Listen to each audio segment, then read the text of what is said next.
प्यारे बच्चों, Hindi elective model set 3 का हम लोग आंसर देख रहे थे, जिसमें से फर्स्ट पार्ट के वीडियो में क्वेश्चन नंबर आपका 2 जो रचनात्मक लेखन तथा अभिव्यक्ति और माध्यम से था, इसको हम लोगों ने देख लिया था।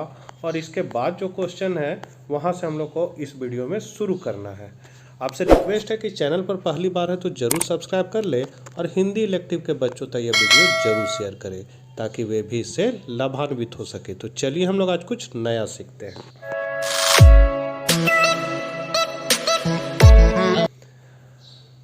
ख नंबर है, अपने मोहल्ले में बार बार पानी की आपूर्ति कम होने के बारे में किसी समाचार पत्र के संपादक को पत्र लिखे। तो यहाँ लिखे हैं पोखरा चौक दुमका 13 मार्च 2023। अपना एड्रेस दे देना है, फिर लेना संपादक हिंदुस्तान टाइम्स दुमका।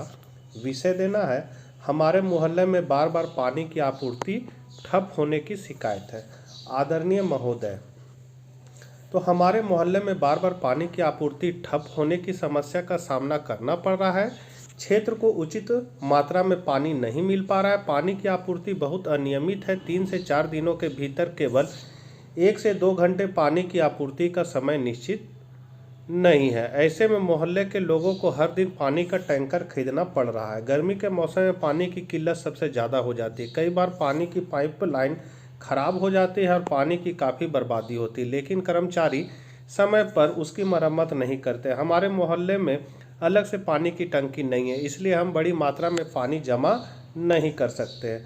हमने समस्या को लेकर कई बार शिकायत की, लेकिन नगर पालिका कार्यालय के जल आपूर्ति विभाग की ओर से कोई जवाब नहीं आया। यदि आप इस समाचार को अपने प्रतिष्ठित समाचार पत्र के कॉलम में प्रकाशित करेंगे तो आपकी बहुत कृपा होगी। उसके माध्यम से हम नगर पालिका के अधिकारियों से अनुरोध करना चाहते हैं कि हमारे मोहल्ले में पानी की आपूर्ति नियमित करें। सर धन्यवाद, भवदीय अपना नाम दे देना है। फिर ग नंबर क्वेश्चन है, समाचार लेखन के 6 ककार से क्या तात्पर्य है, स्पष्ट कीजिए। तो 6 ककारों से तात्पर्य है समाचार लेखन में कब, कहाँ, कैसे, क्या, कौन, क्यों। इन्हीं 6 प्रश्नों को 6 ककार कहते हैं। इन्हीं ककारों के आधार पर किसी घटना, समस्या तथा विचार आदि से संबंधित खबर लिखी जाती है। ये ककार ही समाचार लेखन का मूल आधार होते हैं, इसलिए समाचार लेखन में इनका बहुत महत्व है।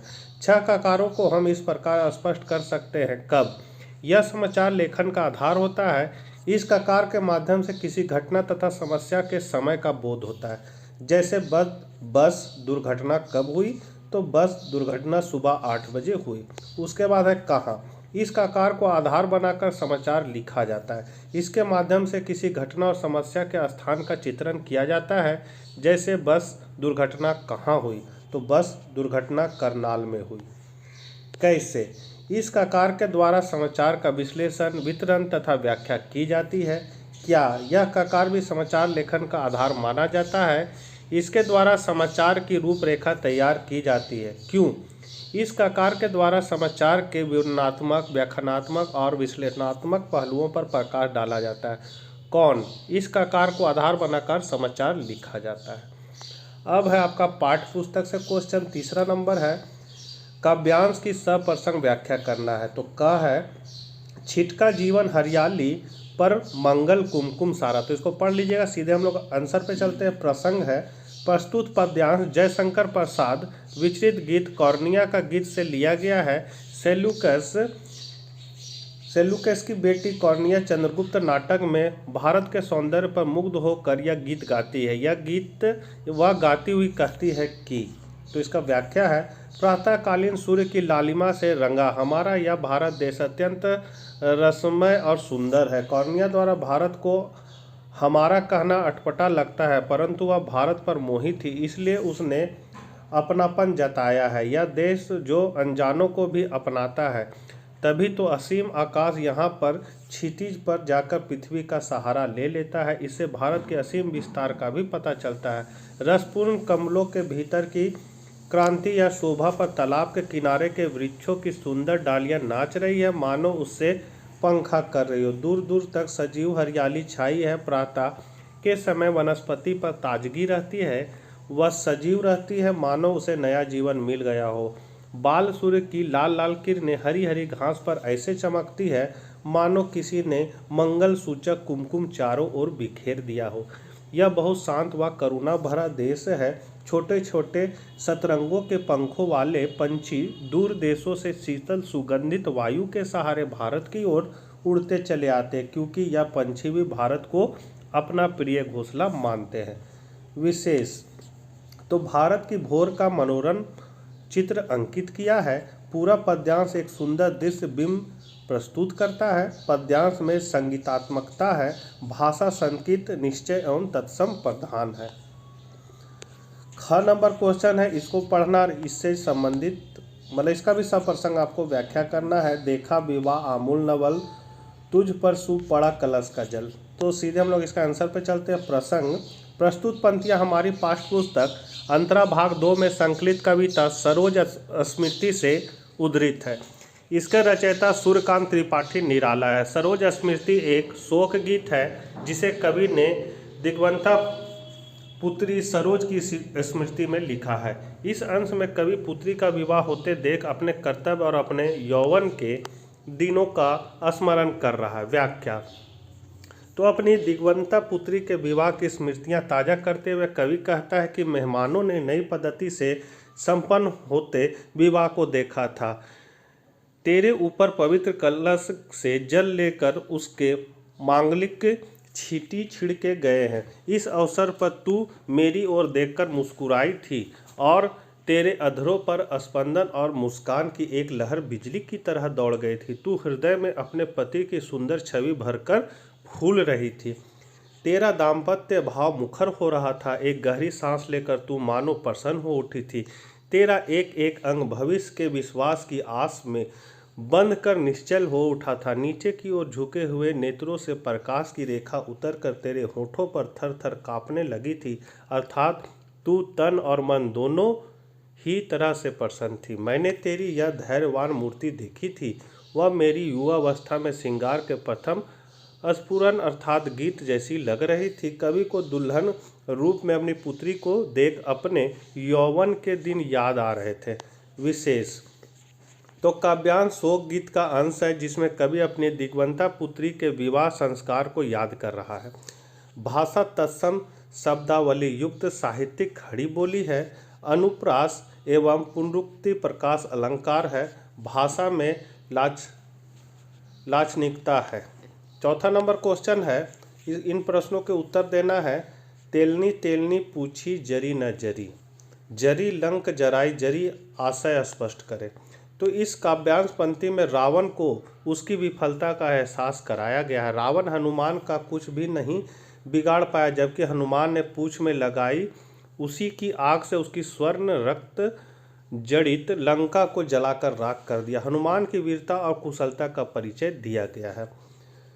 व्याज स्तुति अलंकार का प्रयोग है। तेलानी तुलनी जराई जरी में अनुप्रास अलंकार की छटा है। जरी जरी में यमक अलंकार है और जरी मतलब जली और जरी मतलब जड़ी हुई होता है। ब्रज भाषा का प्रयोग है। ख नंबर क्वेश्चन, तब द्वार पद्वार से लागता है। तो इसका सीधे आंसर पे आते हैं हम लोग। प्रस्तुत पंक्ति का आशय है कि जब कवि पेड़सी के साथ रहता है तो उसे प्रेमिका के बाहों का हार अपने शरीर पर पहाड़ के समान लगता था, परंतु वह कहता है कि आज की स्थिति भिन्न है और हम दोनों अलग अलग हैं तथा हम दोनों के मध्य में पहाड़ के रूप में वियोग विद्यमान है। भाव यह है कि वियोग के कारण दोनों एक दूसरे से बहुत दूर हो गए हैं। फिर है 2 प्रश्नों को उत्तर लिखना है। कुटज को गाढ़े का साथी क्यों कहा गया है? तो कुटज ऐसा साथी है जो कठिन दिनों में साथ रहता है। कालिदास ने अपनी रचना में जब रामगिरी पर्वत पर यक्ष को बादल से अनुरोध करने भेजा था तो वहाँ कुटज का पेड़ ही विद्यमान था। उस समय में कुटज के फूल ही उसके काम आए थे। ऐसे स्थान पर जहाँ दूब तक पनप नहीं पाते हैं, दूब मतलब दूब घास, दूब तक पनप नहीं पाते हैं, यक्ष ने कुटज के फूल चढ़ाकर ही मेघ को प्रसन्न किया था, अतः उसे गाढ़े का साथी कहा गया है। ख नंबर क्वेश्चन है, लोमड़ी स्वेच्छा से शेर के मुंह में क्यों चली जा रही थी? तो लोमड़ी बेरोजगार थी। उसे पता चला था कि शेर के मुंह में रोजगार कार्यालय है जहां उसे नौकरी मिल सकती है, अतः वह नौकरी की अर्जी जमा कराने के लिए स्वेच्छा से शेर के मुंह में चली जा रही थी। रोगी बालक के प्रति गांधी जी का व्यवहार कैसा था? तो सेवाग्राम आश्रम में एक बालक चिल्ला रहा था, मैं मर रहा हूँ, बापू को बुलाओ, मैं मर जाऊंगा, बापू को बुलाओ। लड़के का पेट फूला हुआ था, वह बहुत बेचैनी का अनुभव कर रहा था। बापूजी की उस समय जरूरी मीटिंग चल रही थी। आखिरकार गांधी जी मीटिंग को बीच में छोड़कर उस रोगी बालक के पास जा पहुंचे। वे उसके पास जाकर खड़े हो गए।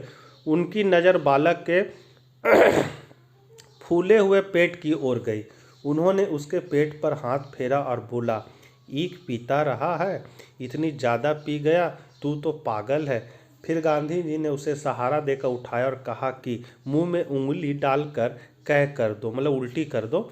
लड़का नाली के किनारे बैठ गया। गांधी जी उसकी पीठ पर हाथ रखकर झुके रहे। थोड़ी ही देर में उसका पेट हल्का हो गया और हाँफता हुआ बैठ गया। गांधी जी ने उससे खोखे में जाकर चुपचाप लेटने को कहा। उन्होंने आश्रमवासी को हिदायत भी दी। गांधी जी का उस रोगी बालक के प्रति व्यवहार अत्यंत सहानुभूतिपूर्ण था। छठा नंबर क्वेश्चन है, किन्हीं एक प्रश्न का उत्तर देना है। तो निर्मल वर्मा, यहाँ आपका टाइपिंग मिस्टेक था जिसको हमको सुधार दिए हैं। निर्मल वर्मा की किन्हीं दो रचनाओं के नाम लिखिए। तो रात का रिपोर्टर और एक चिथड़ा सुख। फिर है रामचंद्र शुक्ल की किन्हीं दो रचनाओं के नाम लिखे। तो हिंदी साहित्य का इतिहास और आनंद कादम्बरी। सातवां नंबर क्वेश्चन है, आरोह पाठ में पत्थर की जाति से लेखक का क्या आशय है? तो पत्थर की जाति से लेखक का आशय पत्थर के प्रकार से है। बहुत किस्म के पत्थर पाए जाते हैं, वे इस प्रकार है। ग्रेनाइट, यह बहुत सख्त पत्थर होता है, इसकी चट्टान भूरी होती है लेकिन उसमें गुलाबी आभा होती है। बासाल्ट, यह पत्थर का निर्माण ज्वालामुखी के लावा से होता है। फिर बलुआ पत्थर, यह बालू से बना होता है, लाल किला आदि इमारतें इसी से बनी है। फिर सरमरमर, यह चूना पत्थर के बदलने से बनता है या मुलायम होता है। परतदार पत्थर, तो यह बारीक कणों के रूपांतरित शैलों से बनता है।